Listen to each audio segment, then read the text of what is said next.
What is going on, everyone? We got another status report to talk about this week, and this one is pretty exciting. As you can see there, starting off we have some the first vehicle confirmed in the game that we're going to be talking about, expansion up in the north side of the map, and also some more new weapons coming into the game.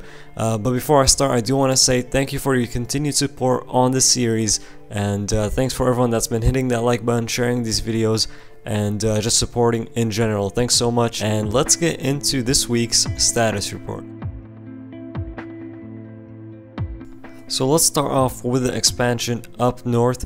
This has been happening for quite a while. If you've noticed, we started off with Civet. If you've been playing the game for a while, you know that Civet was added to the game. It wasn't there to begin with, and now the expansion will continue. We got some new cities coming in, like Novaya Petrovka, and some other ones that I will be talking about, and then also a new inland military base that will be in the northwest of the map. I will show the location on the map in the next slide. That will be the Tisy military base coming in. They did also say that once the northern part of Chernarus is complete, they will go back to the original towns and villages on the map and revamp those, and what they will be trying to do is, quote, bring their look, feel, and layout more in tune with the reality of a post-apocalyptic world.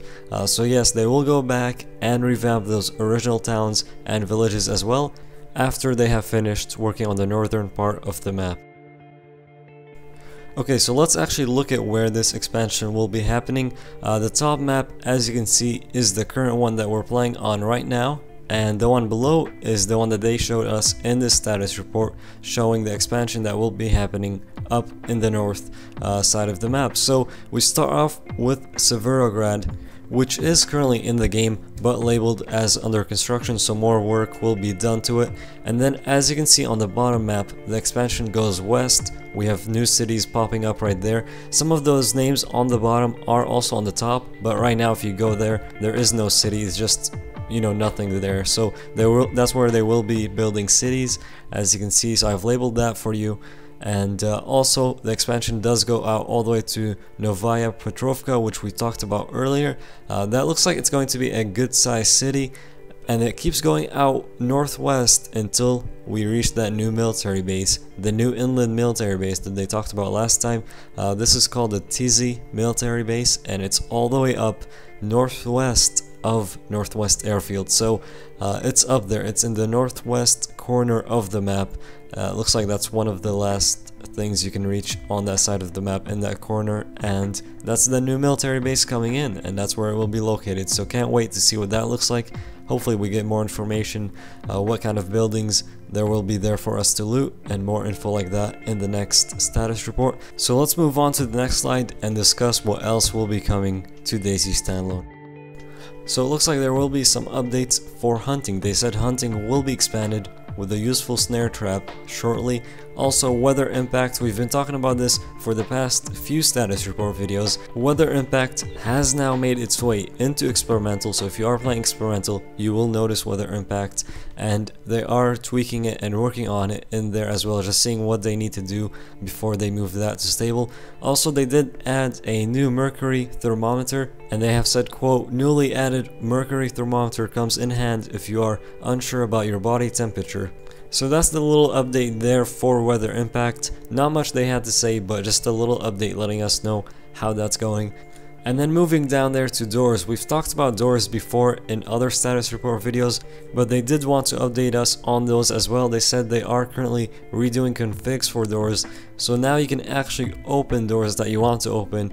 Before, you know, there was issues. You can open, if you're in the barracks for example, you can open doors that you didn't want to open and stuff like that, so they are working on that. Also, door sounds are now in experimental. There is only one, so doors, gates, anything like that, they all sound the same right now in experimental, but unique sounds will be added in the future. Also, they had something to say about barricading, not much, but they said with recent improvements to doors, devs have now started working on barricading. So not much info there, but it's nice to know that that's something that they also started to work on. Hopefully we can get more information in the next status report. So let's talk about the first vehicle coming into DayZ Standalone. A lot of us have been waiting for this information, and finally they confirmed it this week in the status report. So the first vehicle will be the V3S, and it's a transport truck. It's from Arma 2. You can see the image right there is actually from the vehicle in Arma 2. I'm sure it will be updated and it will look a little bit different, a little bit hopefully nicer in DayZ Standalone. And then interesting, I think it's actually pretty interesting that this is a transport truck. We all thought it's going to be a small vehicle coming into the game, but yeah, this is a transport truck. I wonder if you can put any gear. How much gear can you put inside of this?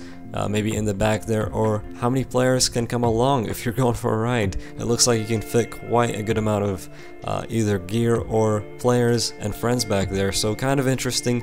Definitely looking forward to it, but it's not what I expected. I expected the first vehicle to be some kind of a small vehicle, but hey, maybe that will be coming after this. Definitely let me know what you think down in the comments below, your thoughts on the first vehicle coming into DayZ Standalone. I know it's not what I expected, so let me know what you think down below, and let's get to our next slide talking about some new weapons. So moving on to new weapons, here we have a picture of the AK-S74U, which they talked about last week, but now posted a picture of it and did also confirm that we'll be using the 5.45 by 39mm ammo, which is a new ammo being introduced into the game with the AK-S74U, so that's pretty cool. Also, the MP133 shotgun and the Rossi R92, or the repeater, nearly ready to deploy into the game. You can see there, they posted two pictures actually. There is the shotgun there on its own, and then there's a picture of Dean Hall there holding the MP133 shotgun. Also at the top, that picture from last week with the Rossi R92. So pretty cool stuff, new weapons coming into the game, as you can see right there. Let me know what you think about these. I'm excited for the AK-S74U. Excited to see how it works in the game, so hopefully it will be in soon and we can test it out. And then moving to something that the devs will be doing is now weekly development live streams. So they said starting this Friday will be the first of the weekly development live streams with members of the development team playing DayZ and answering questions. That will be on the DayZ Twitch. The link to it is right there, and then also there is the time right there telling you when that will be happening on Friday. I'm not sure if that's going to be the same time every week. They said these are weekly, but who knows if they're going to be at the same time. We'll have to stay updated, and I will try to keep you guys posted on that. But that's a pretty cool idea, weekly development live streams. I will be trying to tune into these and see what they will be talking about. And then moving down, we have cheating and bug abuse. A lot of you last week posted comments saying you would like to see them talk about this a little bit. Let us know if they are working on fixing some of those issues, and they are. So as you can see right there, they put out a statement this week saying that the programming and design team have been working to resolve several key cheating and bug abuse methods. So hopefully they will come through with that and some of these issues will be taken care of. Alright, moving on to our final slide. Again, just like last week, this is the list for the items the art is currently being done for. So you can see on there some of the stuff that we talked about. The V3S transport truck, Northwest Airfield civilian hangar that we talked about last week. They're currently working on art for that as well. And then also, of course, the AK-S74U, 5.45 ammo, and all that good stuff that you see right there. I hope you guys enjoyed this status report update video and learned some new things about what will be coming into DayZ Standalone. If you did, be sure to hit that like button, and if you're new, subscribe. We've been doing these videos weekly, so there will be more of these to come with more status report updates. Thanks for watching, and we'll see you guys next time.